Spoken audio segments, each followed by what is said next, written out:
Hi friends, అందరికీ నమస్కారం.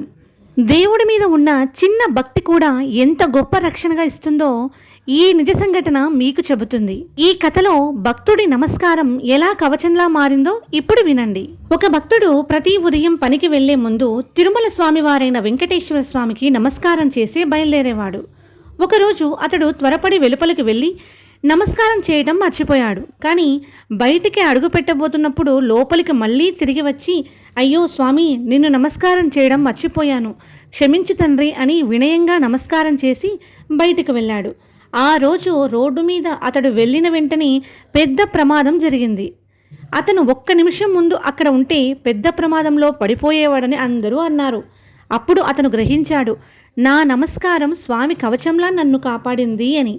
భక్తి చిన్నదే అయినా దేవుడి రక్షణ ఎప్పుడూ పెద్దదే. మన రోజు ఆయనకు నమస్కారంతో మొదలైతే రోజు మొత్తం ఆయన కవచమే మనకి రక్షగా ఉంటుంది. మీరు కూడా స్వామివారి కరుణ అనుభవించి ఉంటే ఆ సంఘటనను కామెంట్లో చెప్పండి. ఓం నమో వెంకటేశాయ. మరిన్ని భక్తి సమాచారాల కోసం మన ఛానల్ని సబ్స్క్రైబ్ చేయండి. మీ బంధుమిత్రులకు, స్నేహితులకు షేర్ చేయండి, కామెంట్ చేయండి, లైక్ చేయండి. Thank you for watching.